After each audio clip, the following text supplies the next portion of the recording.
leading is about making the right decisions.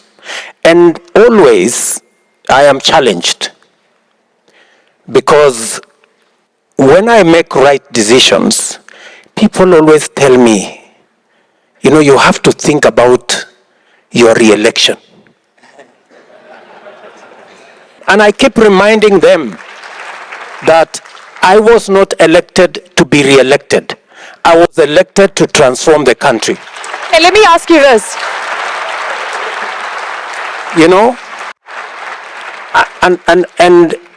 I remember when I speak in some fora, and people come and whisper to me, don't say too much because you see, these people might get annoyed with you, and I'm asking myself, it's not in my place to say what people want to hear or what is popular.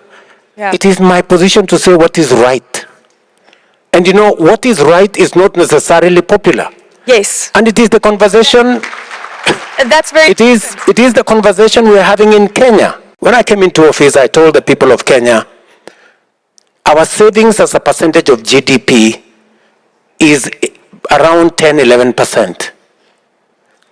Other countries are in the region of 40, 50. China is at 55% percentage of saving.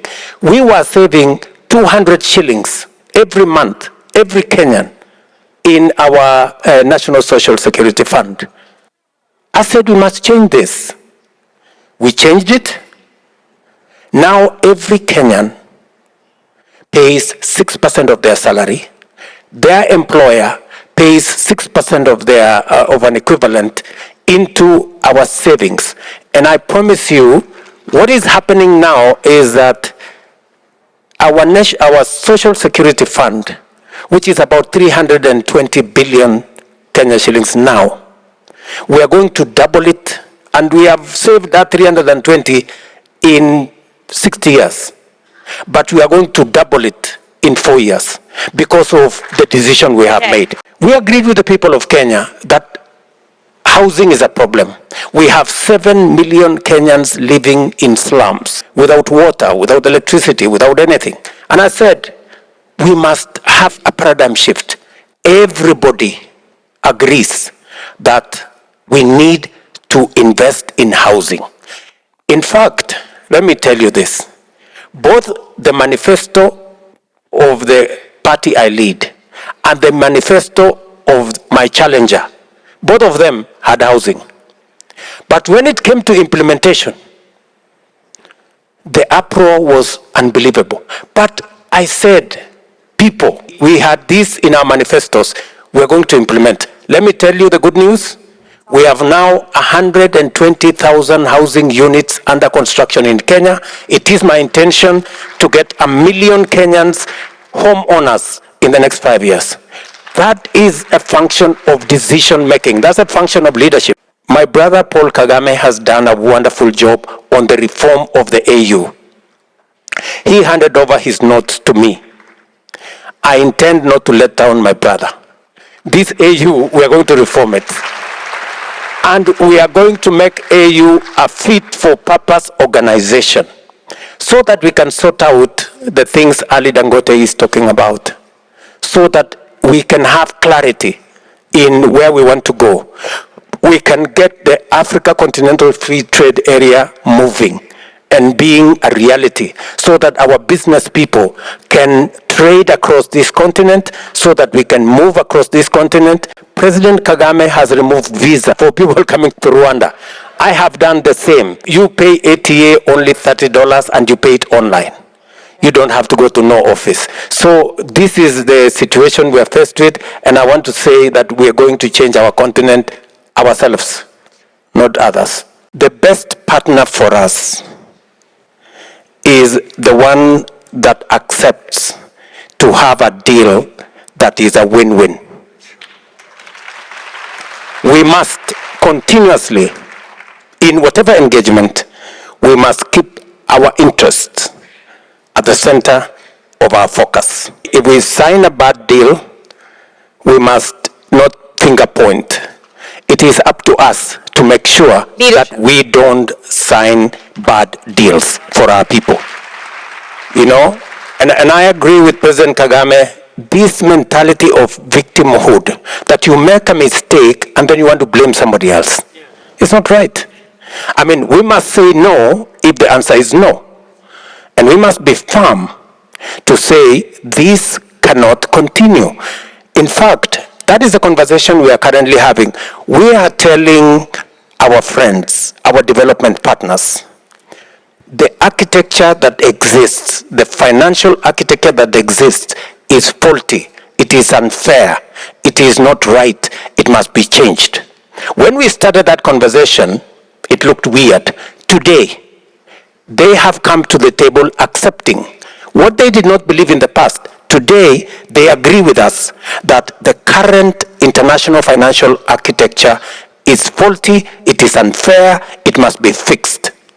It is one of the conversations I'll be having with President Biden, because the US has a lot of say on the current international financial architecture. And we are saying we are not making a policy for a moment. We want to have a conversation as a continent. And for your information, if you have followed my language, yes, it's about Kenya, but it's in the context of us being Africans, and it's a context of Africa. We will be having conversation about the Africa Growth and Opportunities Act, the AGOA, that gives us duty-free, quota-free access to the American market with our goods. That is one of the conversations I'm going to have with the Congress for the extension of AGOA, so that we can leverage on that agreement to be able to create jobs in our continent, add value to our products, and have access to the American market. Among the conversations we're going to have is about peace, security, and stability. We have seen the US, we have seen Europe spend billions in Gaza, billions in Ukraine. Have you seen billions in Africa? No, I have not. So this is the conversation we want to have. I mean, we have issues in Eastern DRC. We have issues in Somalia. We have issues in Sudan. We believe that a proper partnership should be structured between Africa through the AU, with the US, with the EU, on how stability matters wherever that is. And it matters whether it is in Africa, or it is in Gaza, or it is in Ukraine, it is about people. And there are no better people than others. We're all human beings. You know? It is, for example, the reason why Kenya is going to participate in securing Haiti, because we are a responsible global citizen. Kenya has participated in peacekeeping for the last 40 years. We have been in 49 countries, just like Rwanda have. And therefore, when called upon to support humanity, we must show up. And so does others need to show up where we are concerned.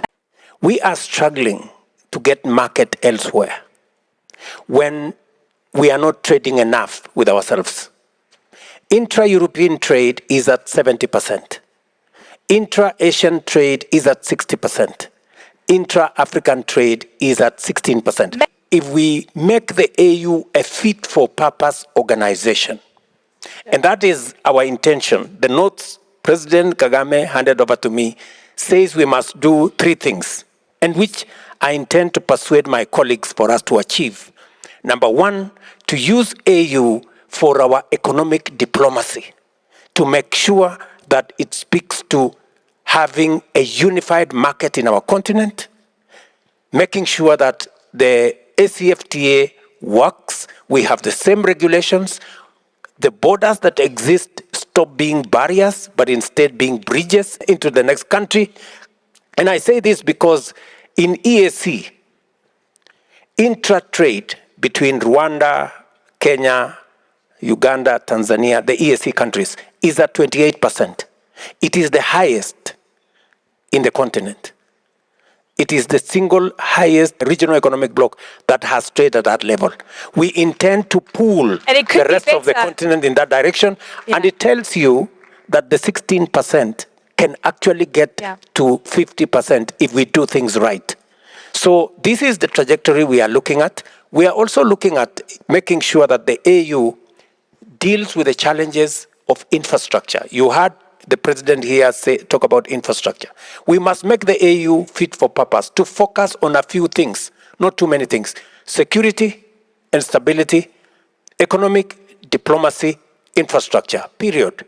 And then we make sure that it serves the continent well.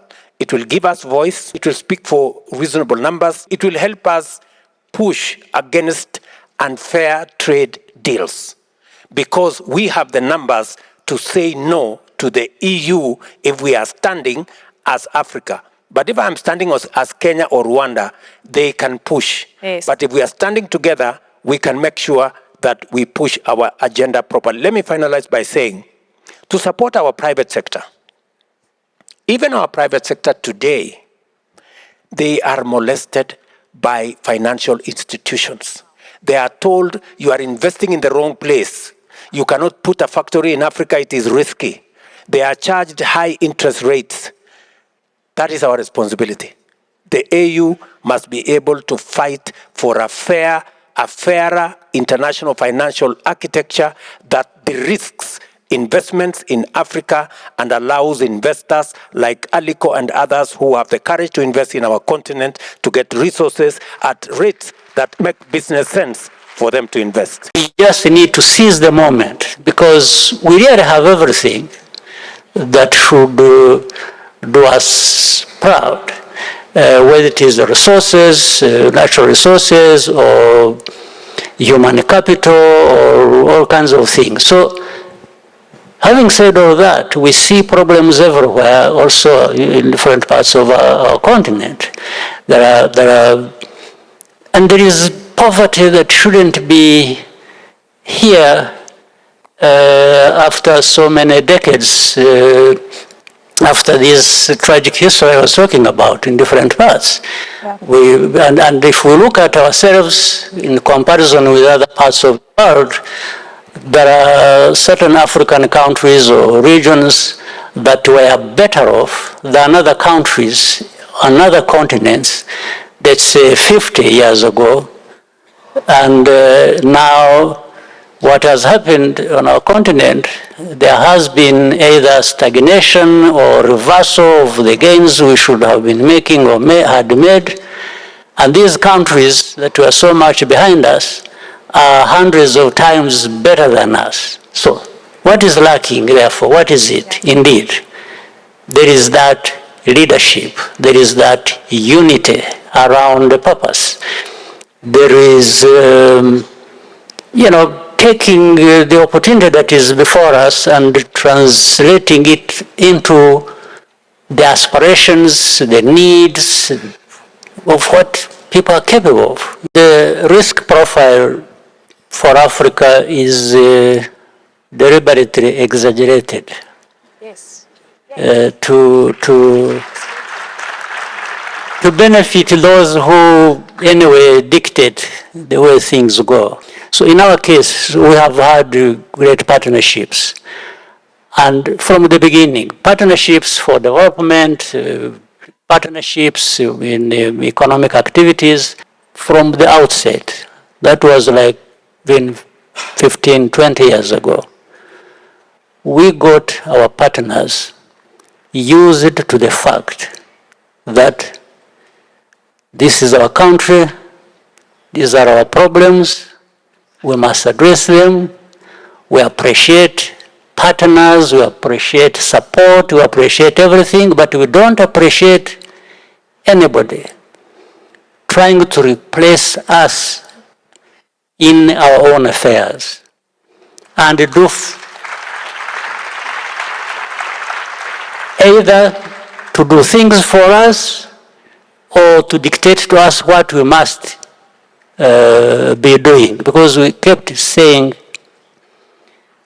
we are the masters of our own destiny. On the basis of win-win agreements we are trying to put in place, if we can be able to transform, to process our resources internally, we can avoid that issue to have less employment, and we can create more value, add more value in our own resources, and that will enable us that the value chain be more accessible, especially for agro businesses and etc. etc. I think our partners are those who are winning with me.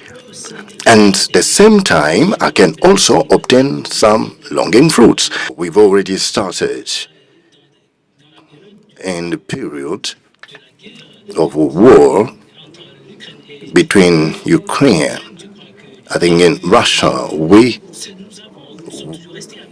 stayed with Ukraine in terms of friendship. Our interests remain the same, and we need to have this continent in the same pace. We don't need to have distraction of our sectors. We need to maintain the pace to continue within that clear spirit of collaboration. Even Mozambique partners are those one who can come and satisfy interests of Mozambique.